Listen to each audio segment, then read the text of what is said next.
দিঘির মধ্যে শাকচুন্নি। অনেক অনেক আগের কথা। শহর থেকে অনেক দূরে এক গ্রাম ছিল। গ্রাম থেকে দূরে গভীর জঙ্গলে ছিল একটি দিঘি। দিঘিটি ছিল রহস্য ঘেরা। গ্রামের সবাই ভাবত এই দিঘিতে থাকতো এক শাকচুন্নি। এই শাকচুন্নি ছিল খুব ভয়ঙ্কর। দিঘির পাশ দিয়ে মানুষ হাঁটাচলা করত, কিন্তু সন্ধ্যা হলেই কেউ এই দিঘির পথ দিয়ে হেঁটে যেতে ভয় পেত। কারণ গ্রামের সবাই জানত সন্ধ্যা হলেই শাকচুন্নি অনেক শক্তিশালী হয়ে ওঠে, আর সুযোগ বুঝেই মানুষকে তার লম্বা হাত দিয়ে দিঘির মাঝখানে নিয়ে যেত।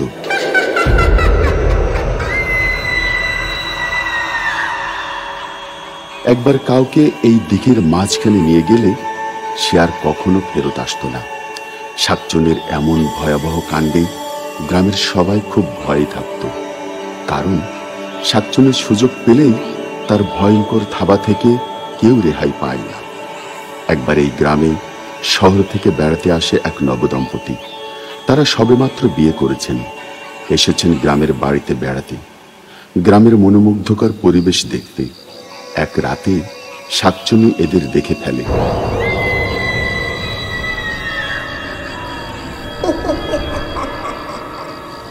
গ্রামে নতুন গ্রাহক এসেছেন, এদের যদি আমি ঘাড় মটকাতে পারি তাহলে কয়দিন শান্তিতে ঘুমাতে পারবো। একবার যদি এই দিঘিতে গোসল করতে আসে তাহলে বুঝবে আমি কে। এদিকে নতুন গ্রামে আসে স্বামী স্ত্রী। গ্রাম ঘুরে এসে রাতের বেলা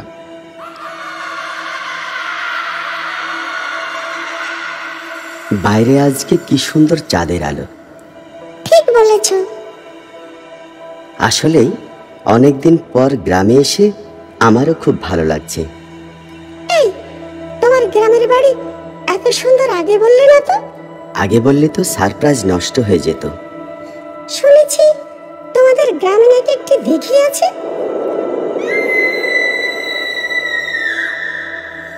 দিঘির কথা শুনে স্বামী রীতিমতো চমকে উঠল। তার শরীর ঠান্ডা হয়ে উঠল। সে জিজ্ঞেস করল, তোমাকে এই দিঘির কথা কে বলেছে? আমার শাশুড়ি, মানে তোমার মা। স্বামী মনে মনে ভাবতে থাকলো, এই রাতে এই দিঘির ইতিহাস আমি একে বলবো না, কারণ সে ভয় পেতে পারে। শোনো, ঘুমিয়ে পড়ো, সকালে আমরা গ্রাম ঘুরে দেখবো আবার। ঘুমাবো মানে? আমি ওই দিঘিতে গিয়ে গোসল করবো এখন।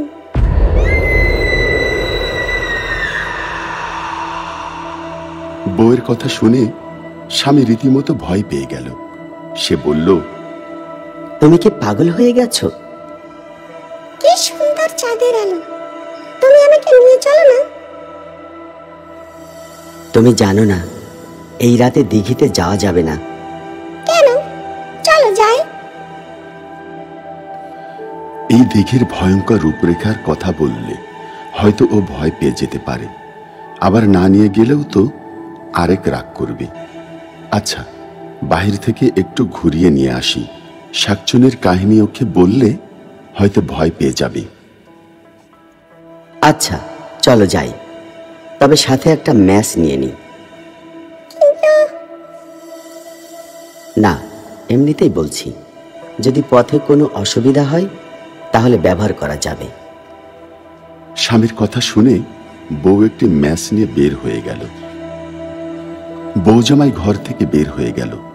খবর চলে গেল দিঘির মধ্যে থাকা শাকচুন্নির কাছে।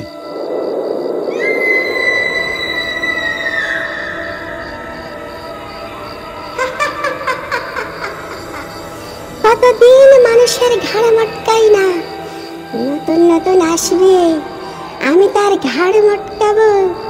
সেই জন্যই তো আমি দিঘির মধ্যে বসে আছি, কিন্তু মানুষ ভয়ে ভয়ে আমার কাছে আসে না।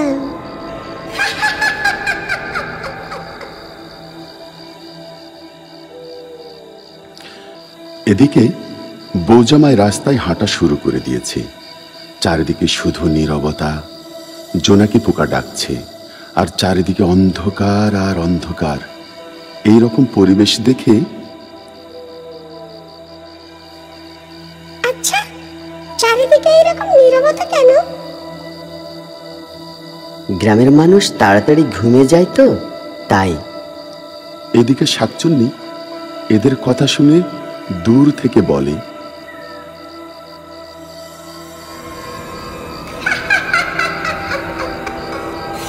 আরে বোকা, সবাই আমার ভয়ে ঘুমিয়ে গেছে। এই রাস্তায় হেঁটে যাওয়ার সাহস কারো নেই। আর একটু আসো, তাহলে বুঝবি জীবনে কি আছে। এদিকে বউ আস্তে আস্তে ভয় পেতে লাগলো। আমার একটু ভয় লাগছে। ভয়ের কিছু নেই, আমরা একটু সামনে গিয়েই বাসায় ফিরে যাব। স্বামী মনে মনে বলতে থাকে, এখন যদি তাকে শাকচুন্নির কথা বলি, ভয় পেয়ে ফিট হয়ে যাবে। এদিকে শাকচুন্নি জামাই বউয়ের পায়ের শব্দ শুনছে আর বলছে, তোরা তাড়াতাড়ি দিঘির পাড়ে আয়, আর যদি না আসিস আমি আমার লম্বা লম্বা হাত দিয়ে তোদের দিঘির মাঝখানে নিয়ে আসবো। এরই মধ্যে বউ জামাই হাঁটতে হাঁটতে দিঘির পাড়ে চলে আসে। এত বড় দিঘি দেখে বউ পাগল হয়ে গেল। আমি এই দিঘিতে গোসল করতে চাই। বউয়ের এমন আবদার শুনে স্বামী চমকে উঠল। হয়েছে হয়েছে, দিঘি দেখা শেষ, এখন চলো। শোনো, আমি দিঘিতে গোসল করবই করব। এদিকে স্বামী স্ত্রীর কথা শুনে শাকচুন্নি মুচকি হাসি দিল।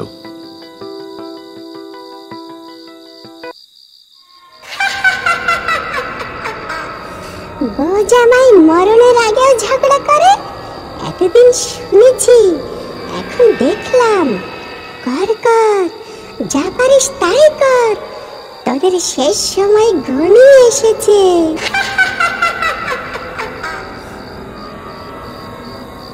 শোনো, এই দিঘিতে গোসল করা যাবে না।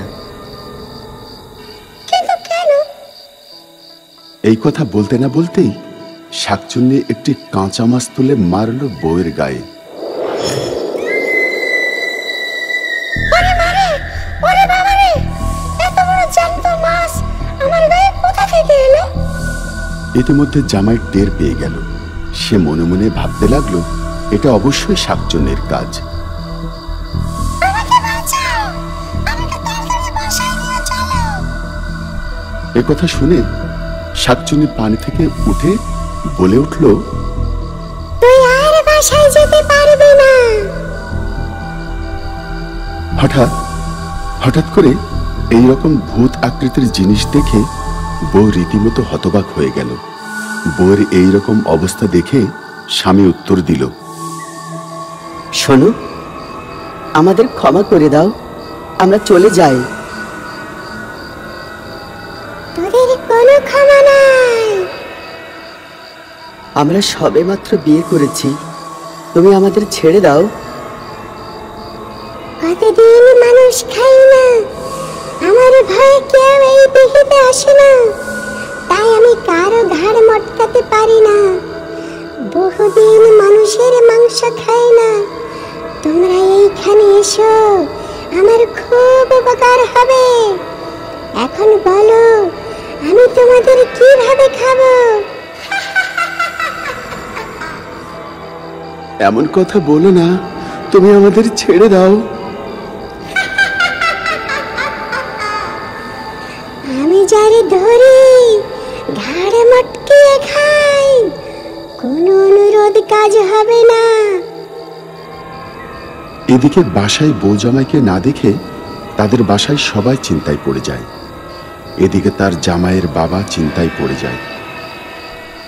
যদি দিঘির শাকচুন্নি তার ছেলে আর ছেলের বউকে আক্রমণ করে, তাহলে তো সর্বনাশ হয়ে যাবে। একথা বলে বাবা বের হয়ে গেল সোজা দিঘির দিকে। অন্যদিকে শাকচুন্নি, তুমি আমাদের ক্ষমা করো, আমরা আর কোনো দিন গ্রামে আসবো না। ঠিক বলেছ, ঠিক বলেছ তুমি।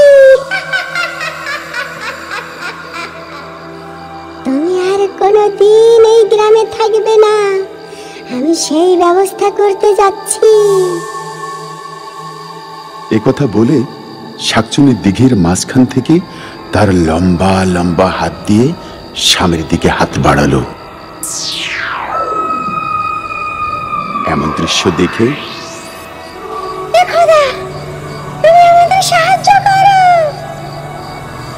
একথা বলতে না বলতেই শ্বশুর এসে হাজির। এইদিকে শাকচুন্নির লম্বা হাত দিয়ে সে ছেলেটিকে নিয়ে যাচ্ছে। এমন দৃশ্য দেখে, এই শাকচুন্নি, এই শাকচুন্নি, তুই আমার ছেলেকে কোথায় নিয়ে যাচ্ছিস? কোথায় আবার? তুই জানিস না শাদী বুড়ো হয়েছ? তুই আমার ব্যাপারে জানিস না? শাকচুন্নির কথা শুনে বাবা ভয় পেয়ে গেল। সে বৌমাকে জিজ্ঞেস করল, বৌমা, তোমার কাছে কি কোনো আগুন জাতীয় কিছু আছে? জি বাবা, আমার কাছে একটা ম্যাচ আছে। তাড়াতাড়ি দাও। শ্বশুরের কথা শুনে বৌমা তাড়াতাড়ি ম্যাচটি শ্বশুরের কাছে দিয়ে দিল। ম্যাচ পেয়ে শ্বশুর আগুন জ্বালিয়ে দিল। অপরদিকে ছেলেকে ইতিমধ্যে শাকচুন্নি তার দিকে প্রায় নিয়ে গেল, কিন্তু আগুন দেখে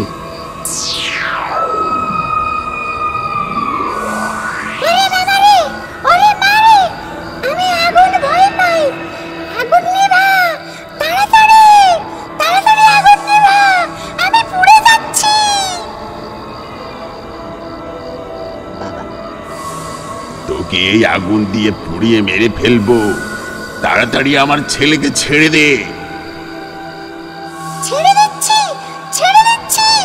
আগুন নিভা, আমি বলছি আগুন নিভা, তাড়াতাড়ি আগুন নিভা, আমার আর সহ্য হচ্ছে না। তুই অনেক মানুষ মেরেছিস, আমার গ্রামের অনেক ক্ষতি করেছিস।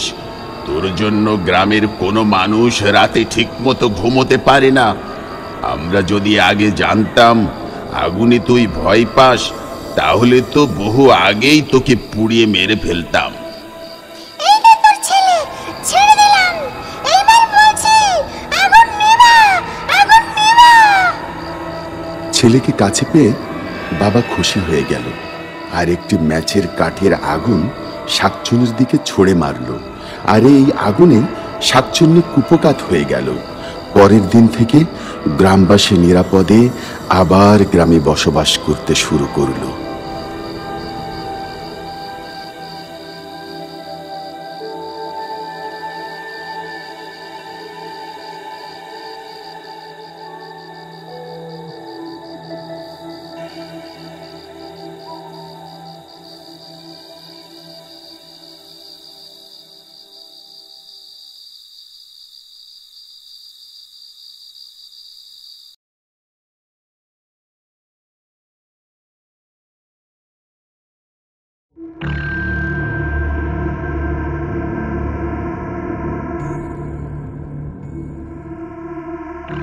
বহু গ্রাম ঘুরে এসে এক শাকচুন্নি এসে বসল একটি গ্রামের মাঝখানে থাকা একটি তাল গাছে। এই তাল গাছ নিয়ে গ্রামের মানুষের কৌতূহল ছিল অনেক। শাকচুন্নি এসে এই রহস্য আরো 2 গুণ হলো মানুষের মধ্যে। এই পেতনি, আমি তোকে এখানে জায়গা দেব না। বিশ্বাস করো ভূত ভাই, আমি তোমার শিকারে হাত দেব না।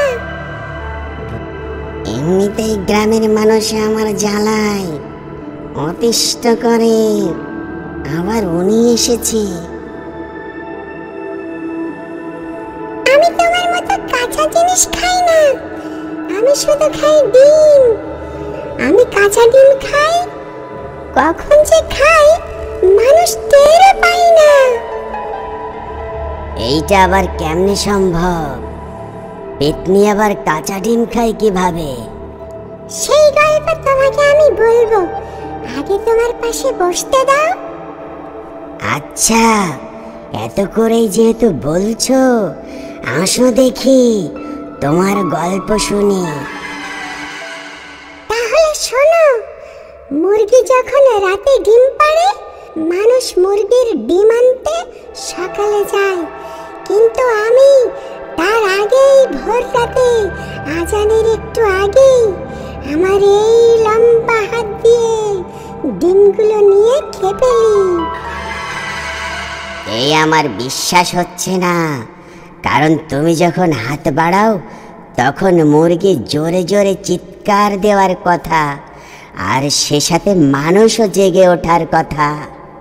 ঠিক বলেছ বন্ধু, কিন্তু আমি হাতের মধ্যে কিছু চেতনানাশক জিনিস মেখে নেই, এই জন্য মুরগিগুলো ঘুমিয়ে থাকে, আর চেতনানাশক খেয়ে আরো বেশি ঘুমিয়ে পড়ে, আর আমি কেল্লা ফতে করি।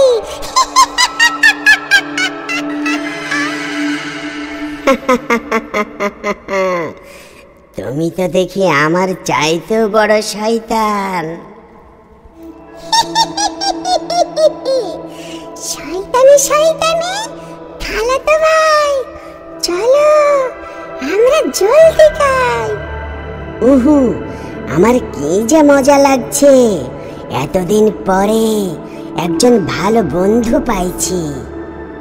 এই এই চুপ চুপ, এই যে একজন মানুষ, দেখো আমি ওকে কিভাবে বোকা বানাই, দেখো।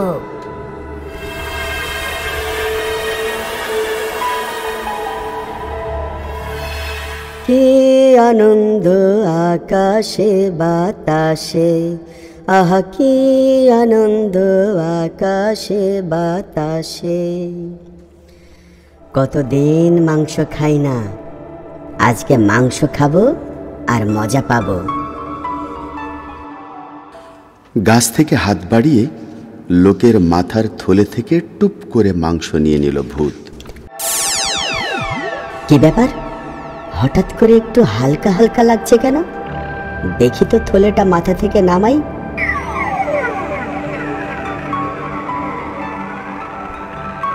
এ কি, আমার মাংস নিল কে? মাথা থেকে কে নিল? হায় রে, এখন আমার কি হবে? এই দেখো, এই দেখো আমি কিভাবে খাচ্ছি। কে কে ওখানে? ওখানে কে?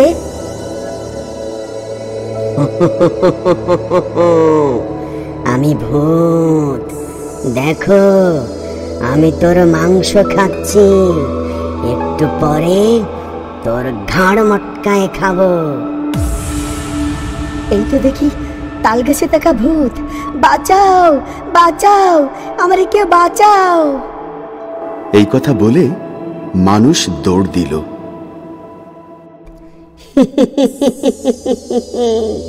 আমি হলাম ভূত, তোদের হলাম জম।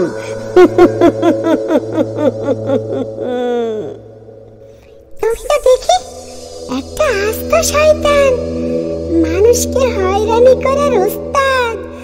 আমি তো শুধু মুরগির ডিম খাই, তোমার সাথে থাকলে তো আমি গণপিটুনি খাবো। আমি ভূত, আমি শয়তান, আমি মানুষের ক্ষতি করার মাস্টার। ভূত, আমি একটু গ্রাম ঘুরে আসি, দেখি কারা কারা মুরগি পালে। সাবধানে থেকো, গ্রামের মানুষ আমার উপর ক্ষেপা, সুযোগ পেলেই তারা তোমার ক্ষতি করবে। আমাকে মনে করে আবার তোমার ক্ষতি করতে পারে, সাবধানে থেকো শাকচুন্নি। ঠিক আছে, আমি একবার ঘুরে আসি, সাবধানে থেকো। শাকচুন্নি ভূতের থেকে বিদায় নিয়ে গ্রামের ভিতর ঢুকে গেল। গ্রামে ঢুকে শাকচুন্নি এই বাড়ি ওই বাড়ি ঘুরতে থাকে, আর কোথায় মুরগি পালন করে সেটা খুঁজতে শুরু করে। খুঁজতে খুঁজতে শাকচুন্নি দেখে এক পরিবার। মুরগিগুলো অনেক বড় হয়ে গেছে, বাজারে গিয়ে বিক্রি করে দিই। না না, বিক্রি করব না, কারণ এই মুরগিরা এখন ডিম দিচ্ছে। কি বলছো? ওরা ডিম দেওয়া শুরু করেছে? তোমাকে আমি সেটাই বলছি। তাহলে আর মুরগি বিক্রি করব না। শাকচুন্নি টিনের চালে বসে প্রেমিক দৃষ্টিতে মুরগিগুলোর দিকে তাকিয়ে রইল, আর মনে মনে খুশি যে মুরগিগুলো বিক্রি হচ্ছে না। আজকে রাতে আমি সব ডিম খেয়ে ছাপ করে দিব, তোদের জন্য একটাও রাখবো না। দিন শেষ হয়ে সন্ধ্যা নেমে এলো। গৃহিণী মুরগিগুলো মুরগির ঘরে ঢুকিয়ে ঘর বন্ধ করে দিল। এতগুলো মুরগি যদি শিয়াল টের পায়, তাহলে এক এক করে সব খেয়ে ফেলবে। কিছু একটা ব্যবস্থা নিতে হবে কালকে।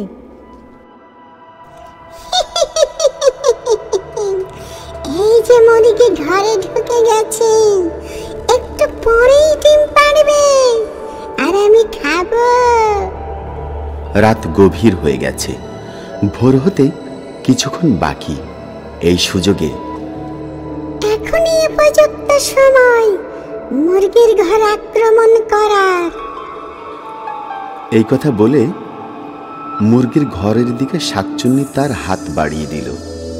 কি দারুণ! একদম তাজা গরম গরম ডিম, মনে হচ্ছে এইমাত্র পেড়েছে। ডিমগুলো খাচ্ছে আর খোলসগুলো ঘরের ওপারে ফেলছে। খেতে খেতে সব ডিম খেয়ে ফেলল। ভোরের সূর্য উকি দিচ্ছে। কি ব্যাপার, আজকে মুরগিগুলো ডাক দিচ্ছে না কেন? গিয়ে দেখি তো। মুরগি ঘরের কাছে গিয়ে দেখে মুরগি ঘরের দরজা খোলা, কিন্তু ভিতরে সব মুরগি ঘুমোচ্ছে। এই দৃশ্য দেখে, শুনছো? ওকে শুনছো? তুমি কোথায়? একটু এদিকে আসো, আমার সর্বনাশ হয়ে গেছে। কি হয়েছে? মুরগি ঘরে দরজা খোলা, আবার একটা মুরগিও কোনো আওয়াজ নেই। কি হয়েছে বুঝতে পারছি না। তাই তো, মুরগিগুলোর কোনো আওয়াজ নেই কেন? আওয়াজ দিবে কিভাবে? আমি তো ওদের ঘুমের ওষুধ দিয়েছি, একটু পরেই জেগে উঠবে। কি মজা, কি মজা! কিছুক্ষণ পর মুরগিগুলো আস্তে আস্তে জেগে উঠল আর এক এক করে ঘর থেকে বের হলো। কৃষক আর গৃহিণীর মনের সুখ মনে এলো। কি, আজকে দেখি একটা ডিমও নাই। কি ব্যাপার, মুরগি কি ডিম পাড়েনি? রোজ রোজ কত ডিম পায়, আজকে একটা ডিমও পাড়েনি। এটা শিয়ালের কাজ। শিয়াল খেলে তো মুরগি খেয়ে ফেলতো, তাহলে কে এই কাজ করলো?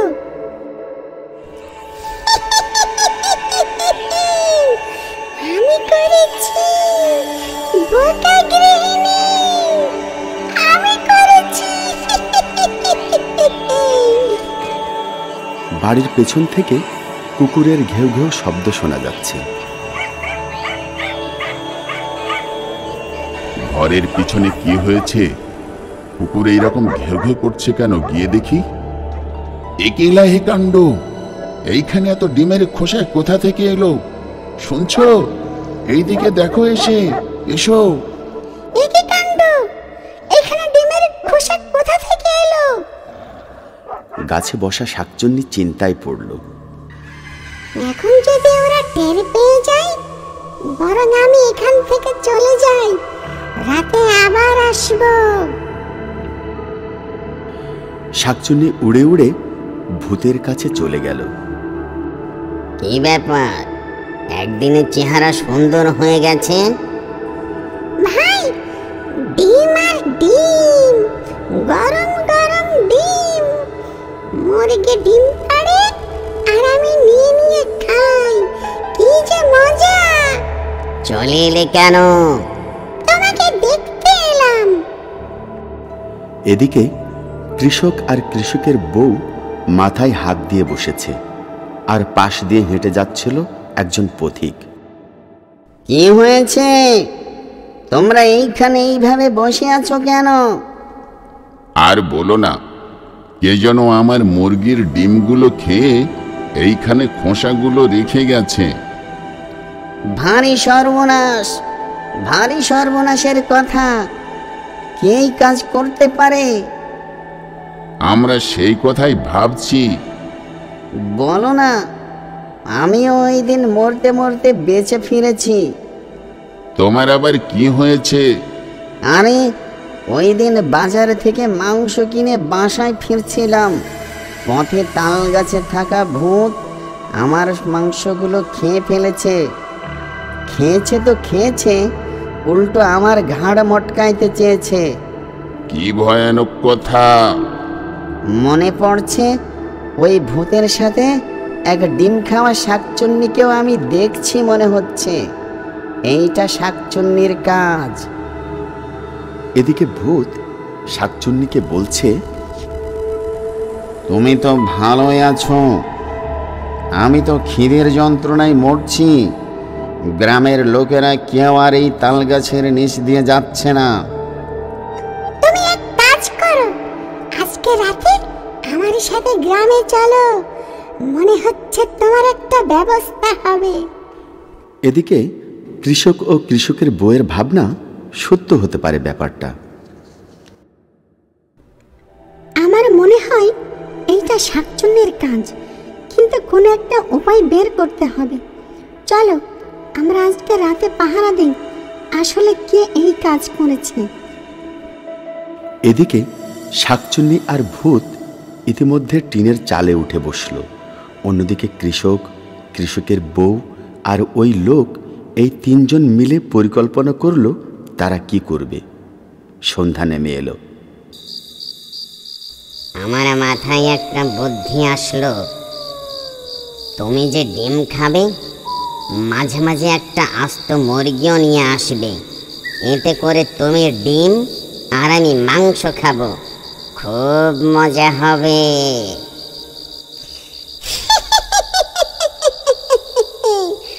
তোমার বুদ্ধিটা তো ভালো। মানুষ মনে করবে এইটা শিয়ালের কাজ। রাত আর একটু গভীর হোক, তাহলে আমরা অপারেশন শুরু করব। এদিকে কৃষক ও তার সঙ্গীরা প্রস্তুতি নিয়ে চুপ করে মুরগি ঘরের পিছনে বসে রইল আর অপেক্ষা করতে থাকলো কি হচ্ছে তাদের মুরগির সাথে তা দেখার জন্য। এই, তোমাদের টিনের চালে এরা কারা? তাই তো, দুজন কে বসে আছে? একটু ভালো করে দেখো তো কারা। আচ্ছা, তোমার কথাই ঠিক। একজন শাকচুন্নি আর একজন ভূত। এরাই আসলে আমাদের সর্বনাশ করতে এসেছে। ভাবি, তুমি রেডি থেকো। হাত বাড়ানোর সাথে সাথে আগুনের মশাল হাতে দিয়ে দেবে, তাহলেই দেখবে বাবারে বাবারে বলে দৌড়ে পালাবে। জি ভাই, চিন্তা করবেন না, একবার হাত বাড়ান। তাহলে আর চিন্তা কিসের? অপারেশন শুরু করো শাকচুন্নি। শাকচুন্নি তার লম্বা হাত মুরগির ঘরের দিকে ছেড়ে দিল, কিন্তু এই, আমার হাতে তো গরম লাগছে কেন? ওমা, এই তো দেখি আগুন। ওরে বাবা রে, আমারে আগুন দিল, আমাকে আগুন দিল, ওরে বাবা রে। দেখি তো, আমি একবার চেষ্টা করি। কৃষকেরা ভূতের হাতেও আগুন দিয়ে দিল। ওরে বাবারে, আমারেও আগুন দিয়ে দিল।